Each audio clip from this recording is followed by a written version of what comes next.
When I think of clutter, I don't just think about the stuff taking up space on my shelf.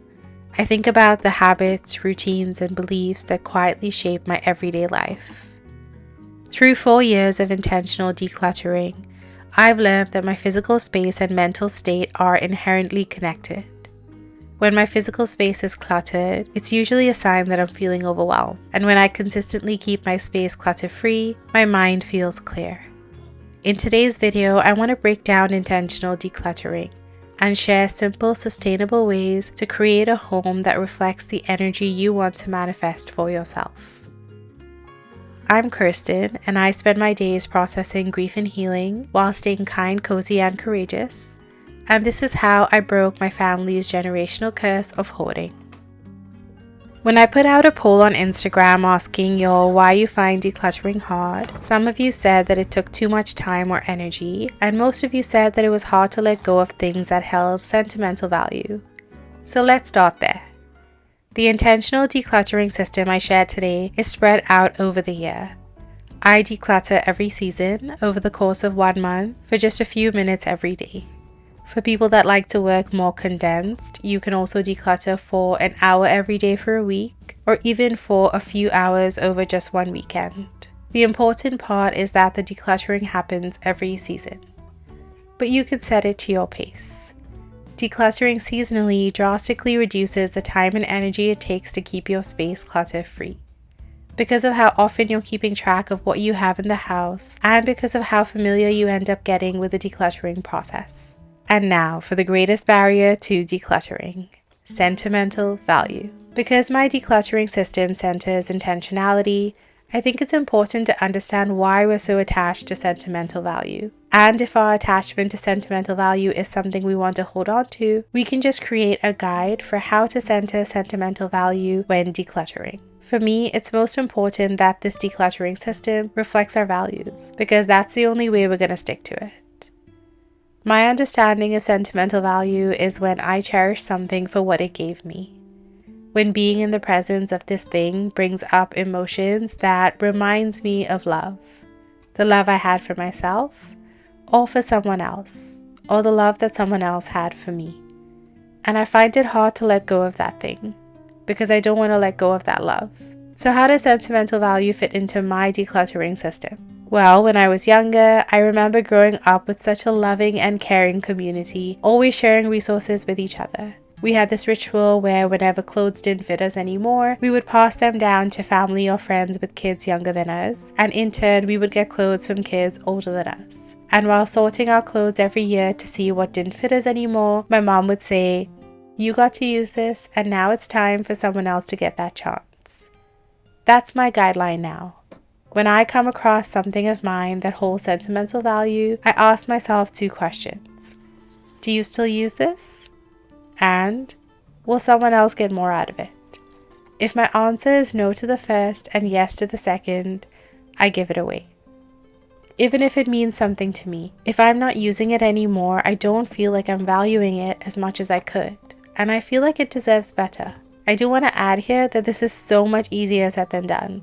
Financial trauma is very much a reality. I come from a line of family members who feel the need to save things for a rainy day, or who know what it's like to not have access to things and want to hold on when they finally do. It takes time and practice to let go of trauma, even if it's not serving you. Just take it one step at a time and see how it feels.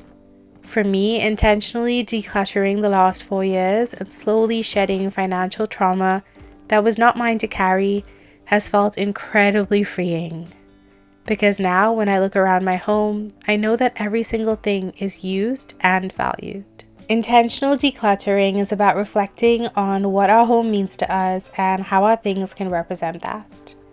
It's not about getting rid of everything. It's about making sure the things we do have truly speak to who we are and what we value. Okay, so we touched a little on why I intentionally declutter, and now it's time to get into the how. This autumn declutter actually happened right before I moved houses, which, by the way, I would definitely recommend. Decluttering before moving makes packing so much easier and the overall move so much smoother. When decluttering, I like to break my decluttering down into categories, and I alternate between what I feel are hard and easy categories, but you can cater the system to whatever works best for you. I usually take a month to declutter my home and spend a few minutes on it every day, but my schedule didn't allow for that this time, so I decluttered my home over 2 weeks, spending an hour on it every couple of days. My approach to decluttering is to make it a joyful ritual. I love decluttering while listening to a bumping playlist, while sipping a latte, or while lighting a candle. I love being present with the things that I'm choosing to give away, thanking them for all they gave me, and I love pausing to take in the feeling of satisfaction I get at the end of every decluttering session, as though a weight has been lifted off my shoulders. This time, I chose to start decluttering shoes. Because we experience all 4 seasons here in Toronto, we wear different shoes every season. For autumn, I have 2 pairs of boots, one for the snow, 1 pair of sneakers for warmer days, 1 pair of slippers, and dress shoes. If I've not worn a shoe more than 5 times the previous year, I usually donate it. And if a shoe is damaged beyond repair, I see if I can still use any part of it, like the laces, and then dispose of it. Next up are accessories, which for me include hair, makeup, and jewelry. I make sure none of my scrunchies have lost their elasticity and my cloth hairbands aren't permanently stained.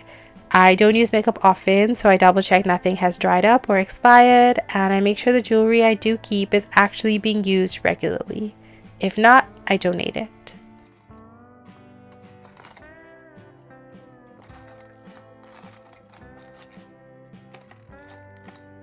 Then we have bags. I do have quite a few bags because they each serve a different purpose depending on how large or small they are, how many pockets they have, or how many outfits they match. I did dispose of a couple of bags. One was really worn and the other had a strap broken that I tried many times to repair and failed miserably. I'm going to be honest, it was really hard getting rid of both these bags because they held so many memories. But one wasn't bringing me joy anymore and the other was not functional, so it was the right call. In addition to sorting through bags, I also cleaned them out, taking out any old receipts or knickknacks, making sure the things I left in my bag were actually useful. I also cleaned out my wallet, making sure the cards I was keeping in there were up to date.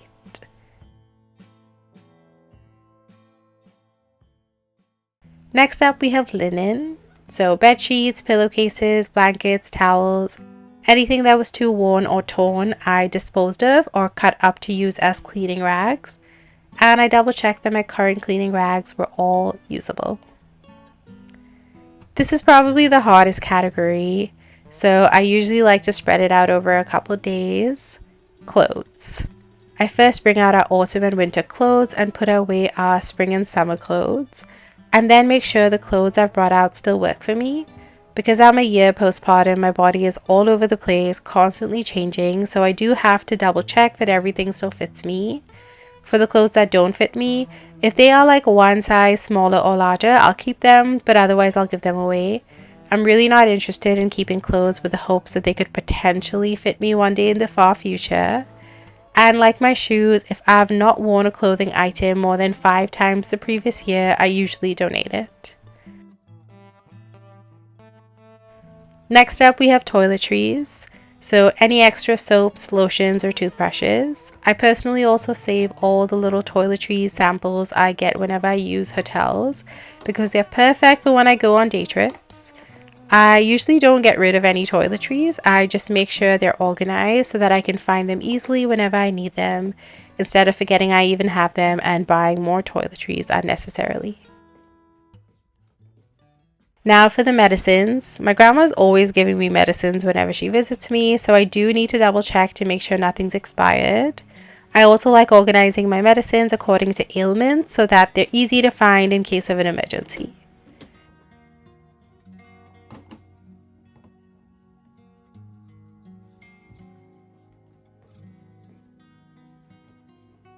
Next up, we have any desk spaces in the house, making sure the drawers and cupboards underneath are filled with supplies I'm actually using.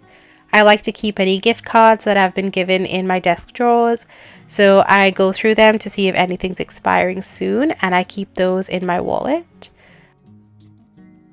I check to see if there are any half-used notebooks and tear out empty pages and use those as letter writing paper.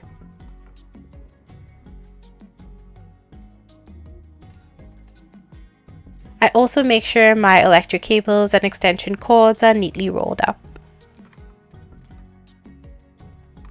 And then finally, I declutter my bookshelf.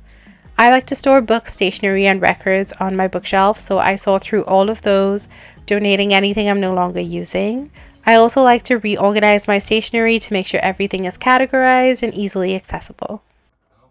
And that is essentially how I keep my space clutter-free every season. I know it sounds like I'm exaggerating when I say that decluttering can create a home that reflects the energy you want to manifest for yourself, but it truly can. I look around my home and feel inspired because it reflects my dreams back to me. If you follow this system of intentional decluttering, you'll start to notice little changes in your everyday life. You'll buy less unnecessary items because you'll already know what you have at home. You'll take pride in your physical space and want to keep it consistently organized. And you'll start to be more conscious about what you keep in your home, truly valuing everything you do have. Thank you so much for watching this video and joining me on this clutter-free journey. If you're interested in learning more about how to live life intentionally, you should check out my videos on slow living. I'll see you in the next one. Bye!